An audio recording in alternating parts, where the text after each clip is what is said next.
diving into a really fascinating approach to language learning today. We're looking at speakeasy English. Right. In a world where English is just so crucial, isn't it, for connecting globally, for careers, even just for like understanding stuff online. Absolutely essential. But the idea of actually learning it, well, it can feel pretty overwhelming for a lot of people. It really can, that initial hurdle. So our mission today is basically to pull out the key takeaways, maybe some surprising bits about how speakeasy English tries to, simplify that whole journey. Make it more accessible. Exactly. Make language learning more accessible, more engaging, and hopefully really effective, whether you're like a total beginner or just want to polish up your skills. And what's really insightful here, I think, is how they seem to tackle those common roadblocks. The anxiety learners feel, or just feeling lost in all the information. We'll dig into the specific methods the pedagogy speakeasy English uses to turn what feels daunting into something, structured, enjoyable, and actually doable. So if you're curious about different ways to master English, maybe from home, Speakeasy English, it's this YouTube-based podcast, and it looks like a pretty significant resource. They're aiming for a fresh perspective, focusing not just on the information, but making it, really engaging and easy to fit into your life. And it's not just about memorizing lists of words, right? Yeah. Our deep dive suggests they really structure things around real-life scenarios. Which is key. Absolutely key for actually using the language. Each episode seems designed to hit specific areas, making sure you're building skills you can use right away. That deliberate focus on context, that's a major takeaway for anyone wanting functional fluency. One of the things that really stood out from the sources was just how approachable the hosts are. Yeah, tell me about that. Well, they're this diverse, friendly group from India. And that seems to create this immediate connection, especially for listeners, maybe from the subcontinent or nearby regions. Makes sense. Yeah. Relatability. Totally. They weave in everyday chat, cultural references, even some humor. But it's not just about being friendly. Our analysis suggests it actually serves a learning purpose, too. How so? It helps lower that, what's it called, affective filter. Makes learners feel more relaxed, less worried about messing up. Exactly. That's a well-known concept in language acquisition. Lowering anxiety boosts learning.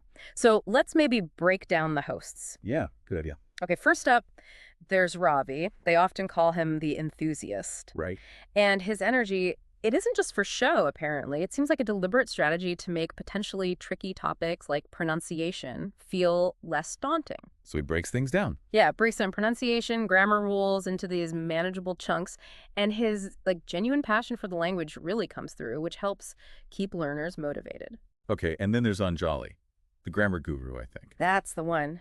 And what's interesting about her approach to grammar, which can be really tough, like English tenses or when to use a versus the, Oh, yeah. is that it's not just simplification. The sources suggest she uses a chunking method quite often. Chunking. Yeah, breaking rules into tiny micro-lessons, and then crucially, immediately putting them into context with practice exercises, repetition.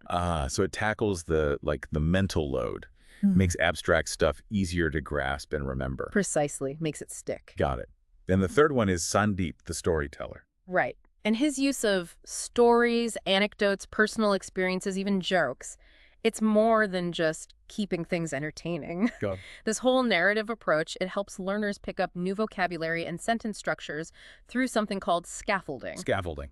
Building on what you know. Exactly. New information is built onto what you already understand. So the learning feels less like a formal lesson and more like, just part of a conversation. Okay, so we have these engaging hosts. But a big question for any online learning thing is, how do they actually make it step by step? How does that structure work? Good question. For Speakeasy English, it seems to be about meticulous structure. Each episode really zooms in on one specific thing. Like one topic. Yeah, maybe a set of vocabulary words, or understanding a particular sentence pattern, or mastering one tricky sound. Okay. This gives you a really clear learning path. And because it's incremental, you're less likely to feel, totally swamped. Each bit builds logically on the previous one. That makes sense. Avoids the overwhelm. Right. And what's also fascinating is their focus on interactivity.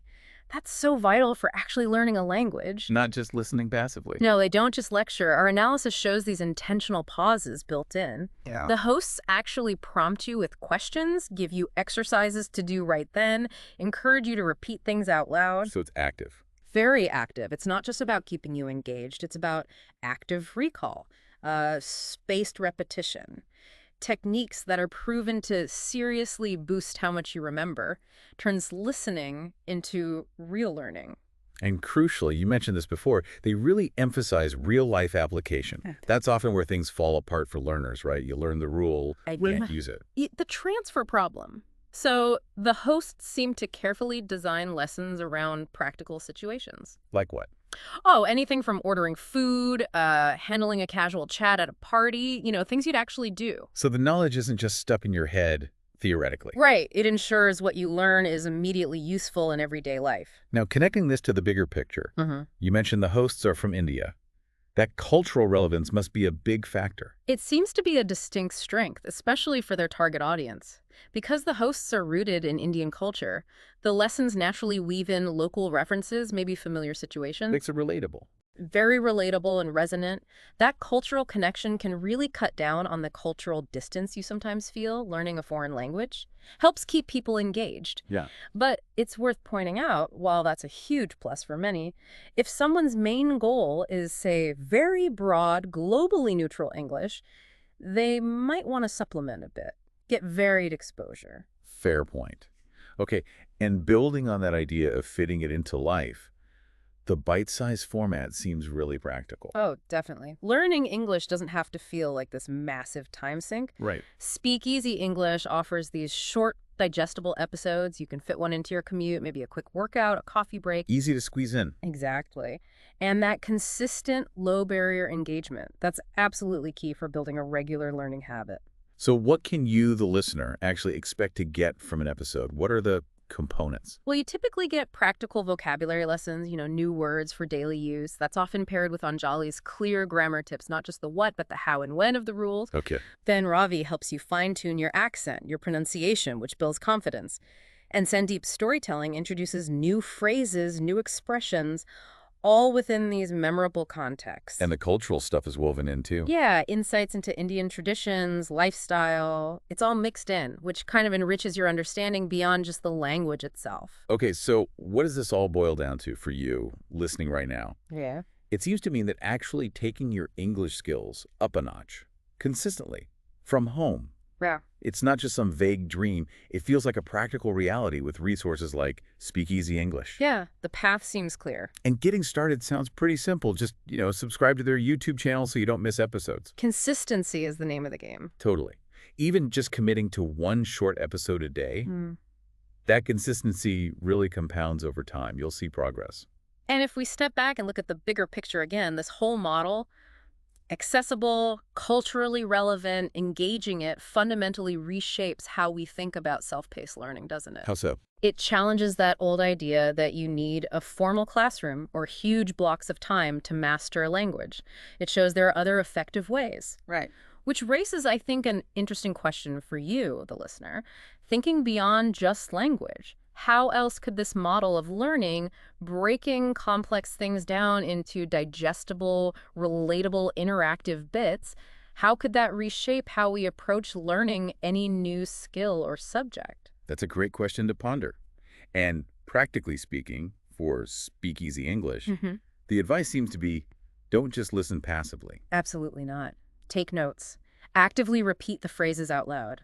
Consciously try using the new words, the new structures in your own conversations, even if it feels a bit awkward at first. Yeah, push yourself a little. And maybe engage with the community, look at the comments section, ask questions, connect with other learners. That can be a really valuable source of extra support and practice. So learning English doesn't have to be this chore, this uphill battle. Not at all. Like we talked about, Ravi's way of making pronunciation less scary, Anjali's clear grammar help, Sandeep's stories making vocabulary stick.